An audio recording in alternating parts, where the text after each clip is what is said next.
Doesn't it feel like the world hates beauty, and even worse, hates you for loving it? Turns out you're not alone, because look around. So much of modern life isn't just ugly, it feels intentionally anti-human, like it's designed to purposefully embarrass your senses. Oh, you like cathedrals with soaring spires and stained glass? Sorry, here's this abominable concrete tumor instead. You want your daughter to have a cute doll set to play with? Too bad. Here's something that looks like it was designed during a corporate brainstorming session at the Bohemian Grove. Even our clothing looks like it was designed to entertain a children's birthday party. So how did we really get here? Some people say that our tastes have changed, but that explanation doesn't survive history. So in this video, we're tracing the collapse from a civilization that treated beauty as a baseline to one that seems to treat ugliness like a policy. By following the money, the incentives, and the ideologues, we're gonna find out exactly who built this world and why.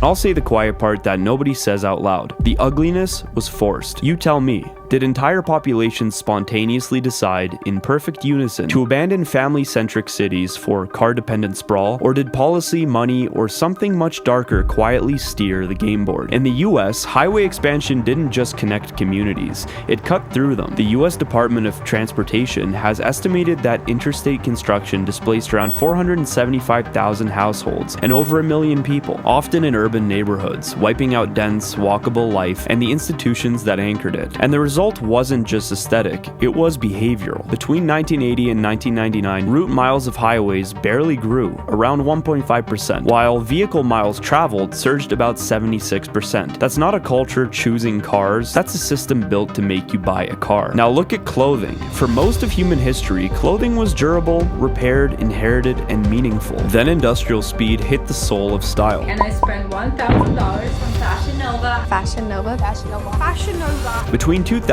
and 2015, global clothing production doubled, while the duration of garment use fell by about 36%. We now dump a staggering volume of textiles. Estimates put global textile waste around 92 million tons per year. So the clothing gets cheaper, the silhouettes get more ugly, and the meaning gets thinner, and the human person becomes a billboard for trend cycles designed to expire. So no, I don't buy the story that this was a natural shift in taste. When you redesign cities to isolate you and redesign clothing to cheapen you, you don't just get uglier buildings and uglier outfits. You get weaker communities, thinner identities, shorter attention spans, and people easier to manage. That's why the fall of beauty isn't just an artistic tragedy, it's a civilizational strategy. We used to dine with silverware in China, and now our water bottles and food containers make us feel like we're serving a prison stint. And while smoking was terrible, at least it didn't look like an adult-sized pacifier. Airports that feel like stainless steel waiting rooms for the soul. Hospitals that look like you're being processed instead of cared for. Schools that feel like a bureaucratic holding pen. Chain restaurants and lobbies that all share the same sterile personality, as if human warmth itself was a liability. Art that looks like it was designed to purposefully piss you off. Music engineered to numb you instead of lift you up. Culture that confuses shock value with depth, and ugliness with honesty. Now, the truth that nobody wants to admit is that the ancients understood something so fundamental that we look over today. While separated by vast distances, it's no secret that societies like the Byzantine Empire, Gothic France, and Baroque Italy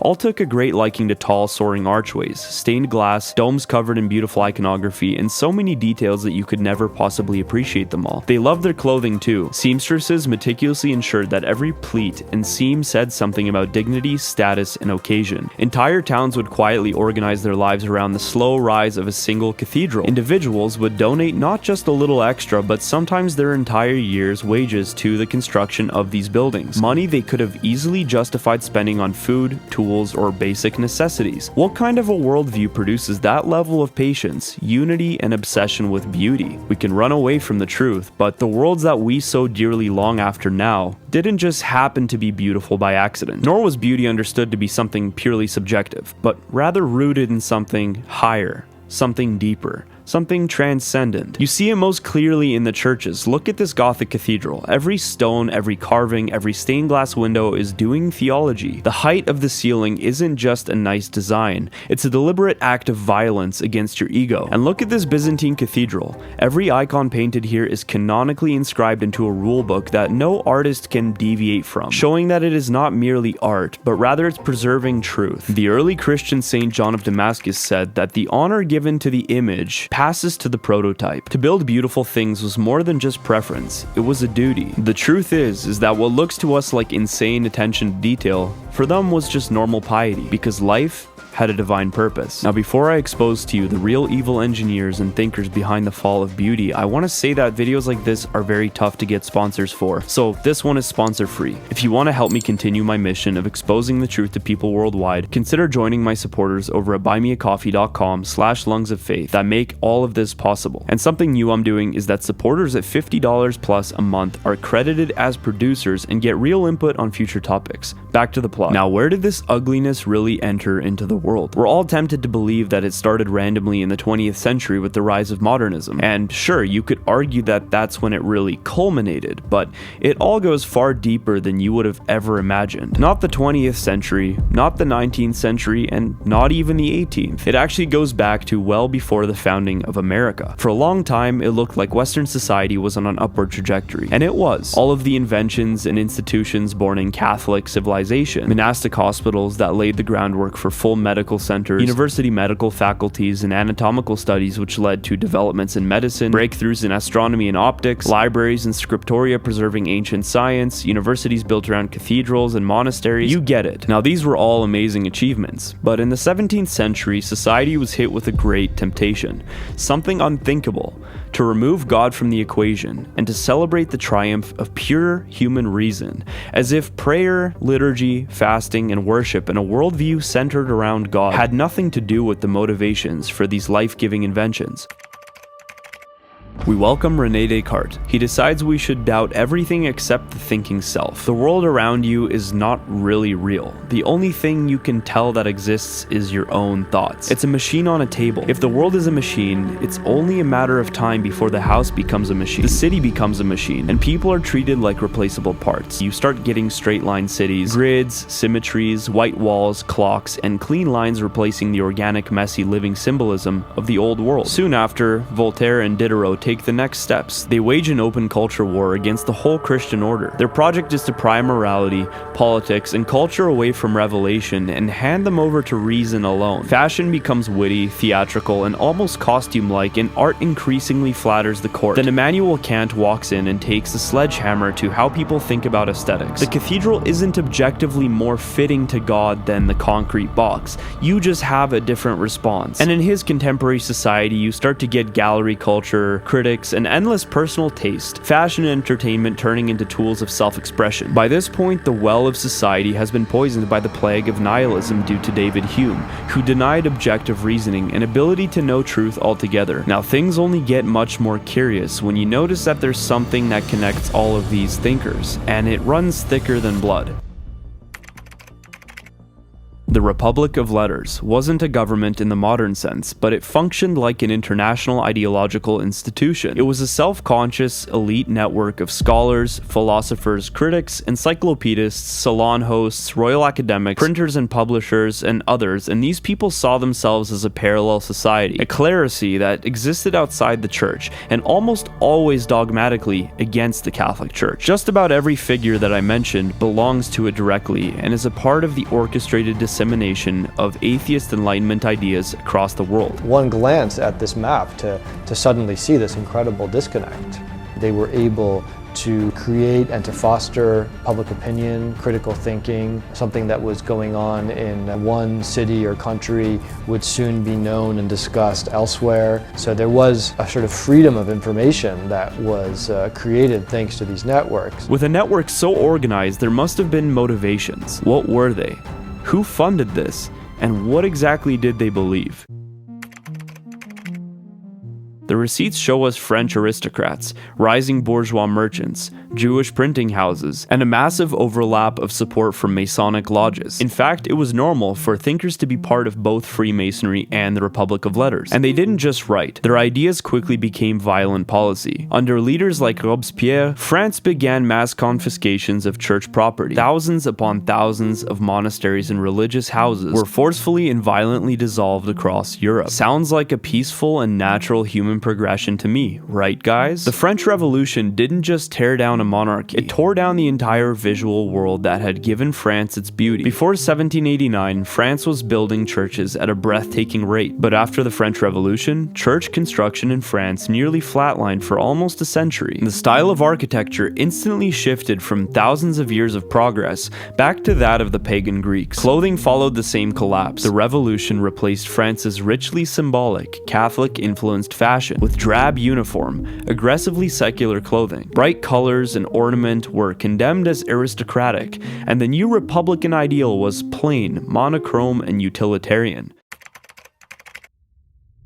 The 19th century Industrial Revolution is the moment all those ideas stopped living on paper and started getting poured into iron, smoke, and city plans. The aim wasn't beauty, the aim was scale, speed, and output, a new kind of wealth built on a new kind of anthropology, the worker as a measurable unit. And once that becomes the operating logic, the uglification isn't a side effect, it's the business model. You can literally watch the landscape mutate. James Watt supercharges steam, Richard Arkwright standardizes the factory system, Brunel and the railway engineers stitch the continent together with iron corridors that cut straight through older human-scale worlds. Towns that used to orbit parish life and craft guilds get reorganized around mills, rail yards, and warehouses. The skyline shifts from spires to smokestacks. Housing becomes rows of fast-built identical brick units. Streets get wider for transportation. Public space gets sacrificed to logistics. And this is where ugliness becomes scalable. Even the age's own witnesses saw it. William Blake names the new monsters, dark satanic mills. Charles Dickens turns the factory city into a moral parable of what happens when efficiency becomes a god. None of this came from genuine necessity, no matter how much modernists these days try to insist that it did. And for what purpose?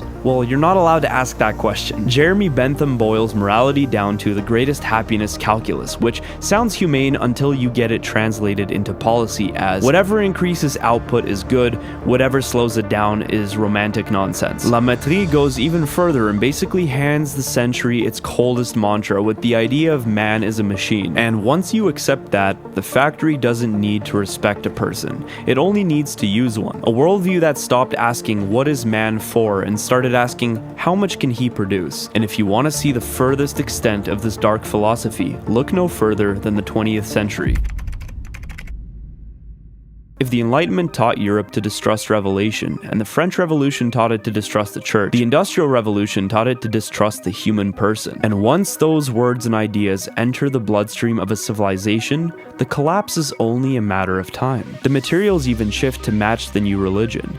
Mass brick, cast iron, rolled steel, plate glass, and later reinforced concrete. The building stops being a civic offering and becomes a container. The city stops being a human-scale organism and becomes a machine for moving labor and goods. And while prior centuries concerned themselves with getting rid of the Catholic priesthood out of society, the 20th century replaces those with the new high priests and gives us a new creed. Take Adolf Loos. In 1908, he launches a moral assault on beauty itself. Ornament isn't just unnecessary for him, it's immoral. He treats decoration as a sign of cultural degeneracy, meaning all of the beautiful things that we now want, that's not civilization for him. That's the disease. Then comes Le Corbusier, who says the quiet part out loud. A house is a machine for living in. He proposes bulldozing major parts of historic Paris to replace them with sterile towers and grids. These guys just keep getting worse and worse, and if that wasn't bad enough, now we add Walter Gropius and the Bauhaus movement. Their gospel is form follows function, and the cultural result is steel, glass, and concrete stripped of symbol and story. And finally, Robert Moses brings the bulldozer theology into urban life. Big programs start with minorities who become majorities in the end. His operating spirit is captured into his brutal line about needing to hack your way with a meat axe, and he did. Highways and mega projects shredded neighborhoods, parishes, stoops, and walkable community life, replacing them with concrete deserts. These men weren't just designers, they were evangelists of a secular religion. Ornament is a crime, tradition is a disease, and the city is a machine, and whatever's left of the old world can be cleared for the new one. Once you see that, modern ugliness stops looking accidental. It starts looking like exactly what they were aiming for. So where does this leave us now? Honestly, we're living in a peak ugly moment. Not just because of taste, but because we inherited 2 centuries of systems that trained us to treat beauty like a luxury and people like units. And here's the plot twist modern pessimists never account for. The public is waking back up. Even in the most modern countries, large majorities still prefer traditional architecture over modernist styles. In the US, a Harris NCAS poll found that 72% prefer traditional designs for federal buildings. Another public-facing summary of the same data shows people reportedly picking traditional options across multiple head-to-head comparisons. That matters because it means the beauty instinct never died. It was just bullied into public and starved in policy by these depraved and perverted sophists. And you can feel the same rebellion emerging in men's style. A lot of younger guys are quietly abandoning the slob uniform of modern decline, the endless rotation of hype sneakers and sweat sets for something cleaner, older, and more intentional. The quarter zip comeback isn't just a meme, it's a visible shift towards a more mature, I'm not dressing like a 14-year-old forever aesthetic. And that puts a final question on the table that's not sentimental, it's philosophical. How do we fix this? To criticize ugliness is more than a personal preference. You need a metaphysical ground that makes beauty real. You need something to stand on, not just a vibe, not just a taste, not just a chemical mood in the brain. That's why the West's greatest architecture, music, sacred art, and craftsmanship that we all love and long for and appreciate now weren't born from nihilism or mere taste. When culture worships rightly, it builds rightly. When it forgets God, it doesn't just lose morality, it loses the very reason it once had for making anything beautiful at all. Materialist atheism that reduces us to clocks and machines clearly doesn't fill that need. The beauty of the world around you starts with your heart, your repentance, your confession of sins, and your crucifixion. Until next time, this is Lungs of Faith, and as always, don't negotiate with terrorists. They wanna count me out. Next time pick a higher number. Next time you should run for cover. Next time let the giant slumber.